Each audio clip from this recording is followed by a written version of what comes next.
Halo Bor, kembali lagi di Narasi Merah. Narasi mengulas seputar sejarah. Sebuah ide atau pemikiran selalu dipengaruhi oleh jiwa zaman. Hal ini berlaku terhadap salah satu tokoh revolusioner abad ke-20. Dia adalah Haji Misbah, seorang mubalik yang menyandingkan komunisme dengan ajaran Islam.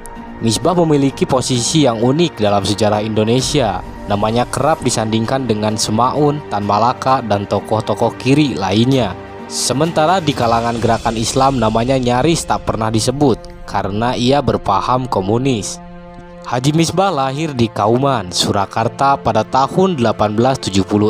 Ayahnya seorang pedagang batik yang kaya raya. Semasa kecil ia bernama Ahmad. Setelah menikah mengubah namanya menjadi Darmo Diprono, lalu sepulang ibadah haji barulah ia dikenal dengan nama Haji Muhammad Misbah. Tercatat, Misbah pernah bersekolah di Bumi Putra, Ongkoloro. Selain itu, ia juga mengikuti pelajaran keagamaan di pesantren.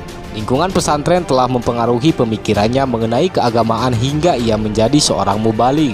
Ketertarikannya kepada dunia pergerakan dimulai saat ia gemar membaca surat kabar Dunia Bergerak milik Mas Marco Kartodikromo. Hingga ia kemudian bergabung dengan Inlandis Journalism Bond atau IJB dan Organisasi Sarekat Islam SI. Perlawanannya kepada pemerintah kolonial Belanda dia lakukan dengan giat menulis di surat kabar Medan Muslimin dan surat kabar Islam Bergerak. Pada tahun 1919 ia menulis karikatur di surat kabar Islam Bergerak. Karikatur tersebut ditujukan kepada kapitalis Belanda dan penguasa feodal pribumi yang semena-mena kepada rakyat, dengan menerapkan kebijakan yang menindas, memeras, kerja paksa, upah kecil, serta pajak yang tinggi. Tulisan-tulisannya berhasil menggerakkan aksi pemogokan petani di berbagai tempat. Hal tersebut membuat pemerintah Belanda geram dan mulai mengejar-ngejar Haji Misbah. Pada tahun 1920, Haji Misbah pun dijebloskan ke penjara atas tuduhan penistaan.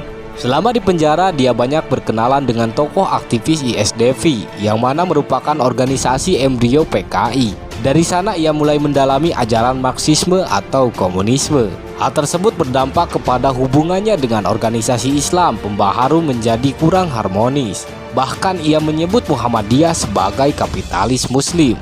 Ketika Sarekat Islam menerapkan disiplin partai, ia dihadapkan dalam dua pilihan antara bertahan di Sarekat Islam atau keluar dan bergabung dengan PKI. Dengan tegas Haji Misbah memilih untuk bergabung dengan PKI. Ia kemudian hadir dalam Kongres PKI yang digelar pada tanggal 4 Maret 1923 di Bandung. Dalam kongres tersebut, ia memberikan uraian dengan menunjukkan ayat-ayat Al-Quran. Ia juga menegaskan tentang peranan Islam dan komunisme dalam melawan kaum kapitalis. Sejak saat itulah ia dikenal sebagai mubalik yang selalu berpropaganda tentang komunisme dan Islam. Bagi Misbah, agama dan sosialisme sama-sama memiliki gerakan revolusioner. Ia juga menyebutkan bahwa Nabi Isa dan Nabi Muhammad merupakan orang revolusioner yang bergerak bersama dengan masyarakat yang tertindas. Menurut pandangan Misbah, orang komunis yang ingin melenyapkan Islam bukan komunis sejati. Begitupun sebaliknya. Ia berkeyakinan bahwa teori pembebasan dalam komunis sama seperti teori pembebasan dalam Islam. Islam dan komunis sama-sama menolak sistem kelas dalam masyarakat yang sama-sama mengajarkan manusia untuk tidak menghamba kepada manusia. Islam dan komunis sama-sama menolak sistem kelas dalam masyarakat dan sama-sama mengajarkan manusia untuk tidak menghamba kepada manusia.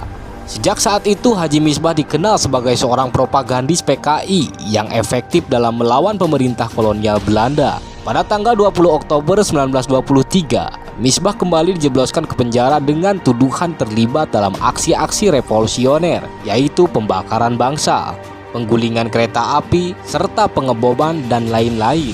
Seolah tidak kapok dan malah makin menjadi-jadi, Haji Misbah pun bebas dan melakukan agitasi, sabotase, dan teror di sejumlah wilayah Surakarta. Aksi tersebut membuat ia kembali ditangkap oleh Belanda pada bulan Juni 1924. Ia kemudian diasingkan ke Manokwari, Papua, bersama istri dan ketiga anaknya. Selama di tempat buangan, ia masih bergerak dengan menghimpun massa serta mendirikan Sarekat Rakyat Cabang Manokwari. Ia juga aktif menulis artikel berseri di surat kabar Medan Muslimin tentang Islamisme dan komunisme. Ganasnya tempat pembuangan mengakibatkan ia terangsang malaria dan meninggal pada tanggal 24 Mei 1926. Ia dimakamkan di Vanindi, Manokwari.